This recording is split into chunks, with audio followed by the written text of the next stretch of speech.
നീലിമയുടെ മറുപടി സിദ്ധാർത്ഥിനെ ശരിക്കും വിഷമിപ്പിച്ചു. Achu വാഷ്റൂമിൽ മറന്നുവെച്ച Rubik's cube കണ്ടതോടുകൂടി അങ്ങനെയൊരു ചോദ്യം അവളോട് ചോദിക്കണ്ടായിരുന്നു എന്ന് സിദ്ധാർത്ഥിന് തോന്നി. നീലിമയെ കൂട്ടിക്കൊണ്ടുപോകാൻ എത്തിയിരിക്കുന്നത് അഞ്ജലിയും ആദിയുമായിരുന്നു. അതേസമയം ഒന്നും നടന്നിട്ടില്ലാത്തതുപോലെ അഞ്ജലി നിഷ്കളങ്ക ഭാവത്തിൽ അച്ചുവിനെ കൊഞ്ചിക്കാൻ ശ്രമിക്കുന്നത് കണ്ടപ്പോൾ നീലിമയുടെ ദേഷ്യം ഇരട്ടിയായി. എന്റെ മോന്റെ അടുത്ത് നിന്റെ അഭിനയൊന്നും വേണ്ട. അയ്യോ ചേച്ചി, എന്തൊക്കെയാ പറയുന്നേ? നീ നേടണമെന്ന് കരുതിയതൊക്കെ നിനക്ക് കിട്ടിയില്ലേ? ഞാൻ നിന്റെ കല്യാണം കൂടാൻ വന്നൊന്നുമല്ല. അയ്യോ, എനിക്ക് എന്റെ മുത്തശ്ശി ഒന്ന് കാണണം, അത്രേ ഉള്ളൂ. അയ്യോ ആദ്യം ഇത് കേട്ടോ? ആദ്യക്ക് ഞാൻ അഭിനയിക്കുകയാണെന്ന് തോന്നുന്നുണ്ടോ? നീ എന്താ നിന്നെ കുറിച്ച് കരുതി വെച്ചിരിക്കുന്നത്? കല്യാണം കഴിക്കാതെ ഒരു കുട്ടിയുമായിട്ട് വന്ന നിന്നേക്കാളും 1000 മടങ്ങ് മിടുക്കി തന്നെയാ അഞ്ജലി. എന്തായാലും നല്ല പഠിപ്പാ കുഞ്ഞിനെ പഠിപ്പിച്ചു വെച്ചിരിക്കുന്നത്. ഒരുപക്ഷെ കാലം കാത്തുവെച്ച മുഹൂർത്തമായിരുന്നിരിക്കണമിത്. ദേഷ്യത്തോടെ ആദിക്കരികിലേക്ക് ചെന്ന് അവനെ കുത്തിനു പിടിച്ചു. സ്ത്രീകളോടും കുട്ടികളോടും എങ്ങനെയാ പെരുമാറേണ്ടെന്ന് നിന്റെ വീട്ടിൽ പഠിപ്പിച്ചു തന്നിട്ടില്ല. കുറച്ചു മുമ്പ് വാഷ്റൂമിൽ വെച്ച് തന്നോട് അങ്ങനെയൊക്കെ പറഞ്ഞ ആള് തന്നെയാണോ ഇതെന്ന് നീലിമയ്ക്ക് സംശയം തോന്നി. ഏയ് വിട മോളെ, നിന്നോട് മോനെ കൊണ്ട് അവിടെ വെയിറ്റ് ചെയ്യാൻ ഞാൻ പറഞ്ഞല്ലേ. അതിനിടയില് നീ എന്തിനാ ഇപ്പൊ ഇങ്ങോട്ട് വന്നത്? ഇവരൊക്കെ ആയിട്ട് എന്തിനാ വെറുതെ വഴക്കുണ്ടാക്കി സമയം കളയുന്നത്? മോനെ ശരി, വിട്ടേക്ക്. വാ മോനെ, ആ ബാഗ് എടുത്തേക്ക്. തന്റെ കൺമുമ്പിൽ നടക്കുന്നത് എന്താണെന്ന് നീലിമയ്ക്ക് മനസ്സിലാകുന്നുണ്ടായിരുന്നില്ല.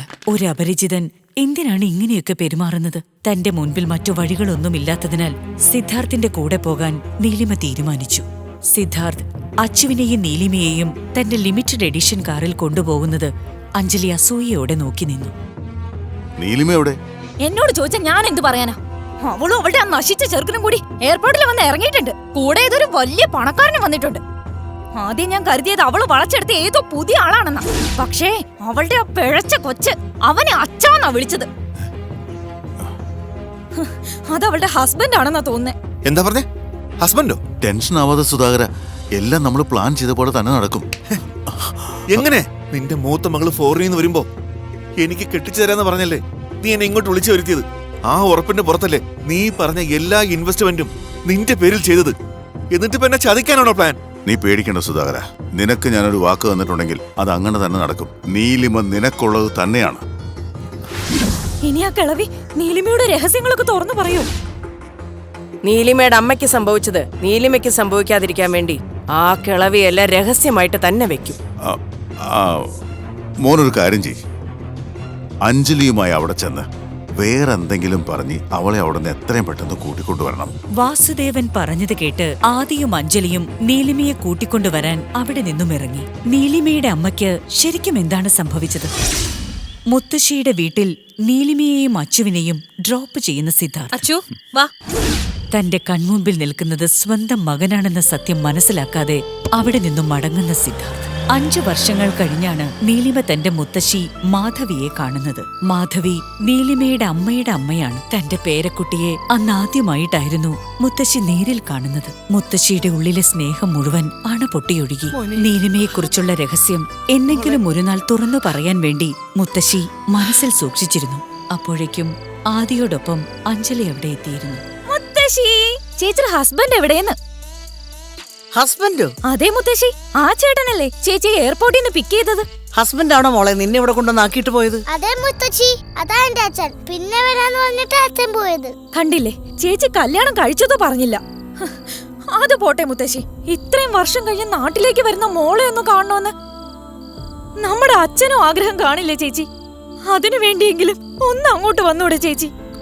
ഇത്രയും വർഷം കാണാത്തതുകൊണ്ട് അച്ഛൻ ചിലപ്പോ എല്ലാം മറന്നു കാണും. എന്ത് നടക്കുമെന്നറിയില്ലെങ്കിലും ഇവരുടെ കൂടെ പോയി നോക്കുന്നതാ നല്ലത്.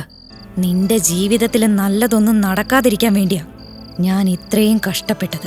നീ വീട്ടിലോട്ട് വാടി. അച്ഛന്റെ പ്ലാനൊക്കെ മുന്നിൽ നിന്ന് നടത്തുന്നത് ഈ ഞാനായിരിക്കും. എന്റെ മുന്നിൽ വെച്ച് എന്തൊക്കെ കളത്തരങ്ങളാണ് അഞ്ജലി പറഞ്ഞത്. ഇവരെല്ലാവരും ചേർന്ന് നീലിമയോട് എന്തോ ദ്രോഹം ചെയ്തിട്ടുണ്ട്. എന്തായിരിക്കും അത്? ഇനി ഞാനും നീലിമയെ മനസ്സിലാക്കാതെയാണോ അവളോട് അങ്ങനെയൊക്കെ പെരുമാറിയത്?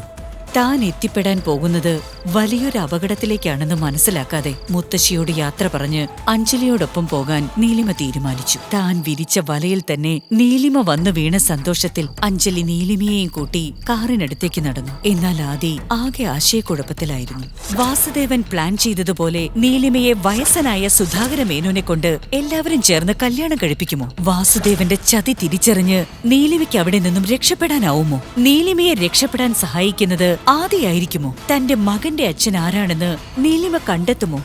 തന്റെ യഥാർത്ഥ കുടുംബത്തിനായി സിദ്ധാർത്ഥ് മടങ്ങിയെത്തുമോ? മുത്തശ്ശി സൂക്ഷിച്ചു വെച്ച ആ രഹസ്യം ഒടുവിൽ നീലിമ അറിയുമോ?